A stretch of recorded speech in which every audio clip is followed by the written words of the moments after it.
हमारे प्राचीन धर्म ग्रंथों में मृत्यु और उसके बाद के जीवन के बारे में बहुत विस्तार से बताया गया है। इन्हीं ग्रंथों में से एक है गरुड़ पुराण, जो हिंदू धर्म के अनुसार मृत्यु और आत्मा की यात्रा पथ को समझाने वाला एक महत्वपूर्ण ग्रंथ है। गरुड़ पुराण के अनुसार मृत्यु के बाद आत्मा को एक लंबी यात्रा करनी होती है और इस यात्रा के पहले 13 दिन सबसे महत्वपूर्ण होते हैं। इन 13 दिनों में आत्मा घर के आसपास रहती है और अपने कर्मों, संस्कारों और परिवार के सदस्यों से जुड़ी रहती है। आइए इसे विस्तार से समझते हैं। गरुड़ पुराण के अनुसार जब किसी व्यक्ति की मृत्यु होती है तो उसकी आत्मा शरीर से निकलकर सूक्ष्म शरीर में प्रवेश करती है। यह सूक्ष्म शरीर उस व्यक्ति के कर्मों, इच्छाओं और भावनाओं का वाहक होता है। मृत्यु के तुरंत बाद आत्मा भ्रमित और अस्थिर रहती है। उसे समझ नहीं आता कि उनके भौतिक शरीर को छोड़ दिया है। वह अपने प्रियजनों और परिचित स्थानों के प्रति आकर्षित रहती है, इसलिए आत्मा 13 दिनों तक अपने घर और परिवार के आसपास रहती है।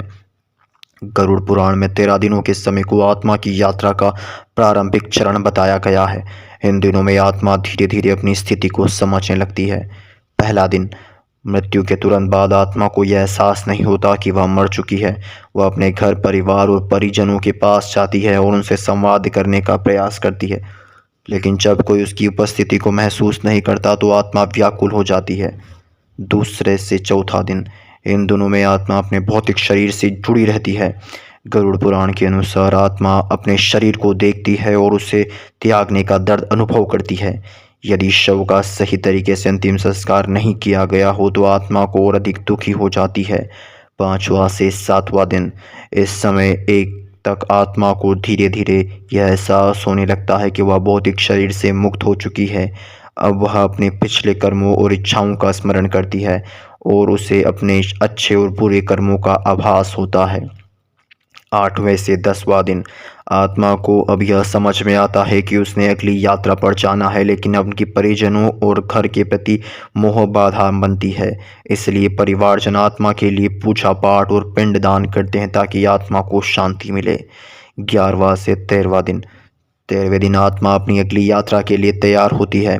गरुड़ पुराण के अनुसार इस दिन किए गए श्राद्ध और तर्पण से आत्मा को वह ऊर्जा और मार्गदर्शन मिलता है जिसकी उसे यमलोक जाने के लिए आवश्यकता होती है। गरुड़ पुराण के अनुसार आत्मा का 13 दिनों तक घर में रहने का प्रमुख और मुख्य कारण इनकी इच्छाओं और मोह होता है। मृत्यु के बाद आत्मा अपने परिवार, दोस्तों और प्रियजनों से गहरे लगाव के कारण घर के पास रहती है। वह यह देखना चाहती है कि उनके जाने के बाद परिवार कैसे प्रतिक्रिया करता है। आत्मा इन दिनों में अपने जीवन के कर्मों का मूल्यांकन करती है। यह समय आत्मा के लिए महत्वपूर्ण होता है क्योंकि इसे अगले जन्म या यमलोक की यात्रा के लिए तैयार होना होता है। आत्मा को शांति की आवश्यकता होती है। परिवारजन द्वारा किए गए श्राद्ध, तर्पण और पिंडदान आत्मा को शांति प्रदान करते हैं और उनकी यात्रा को आसान बनाते हैं। आत्मा को यमलोक और उसके न्याय का भय रहता है, इसलिए वह अपने प्रियजनों से मदद की अपेक्षा करती है। शव का उचित तरीके से अंतिम संस्कार करना आत्मा के लिए पहला कदम होता है। इससे आत्मा को यह एहसास होता है कि उसे भौतिक शरीर को त्याग दिया है। यही आत्मा शांति करने का एक महत्वपूर्ण उपाय है। आइए जानते हैं उसका दूसरा उपाय, श्राद्ध और पिंडदान। 13 दिनों तक श्राद्ध कर्म करना आवश्यक है। पिंडदान में आत्मा को वह ऊर्जा मिलती है जो उसे अगली यात्रा के लिए तैयार करती है। घर के लोग आत्मा की शांति के लिए प्रार्थना और हवन करते हैं। इससे घर की नकारात्मक ऊर्जा समाप्त होती है। गरुड़ पुराण में यह भी बताया गया है कि इन दिनों में दान पुण्य करने से आत्मा को बहुत शांति मिलती है। 13वें दिन का महत्व।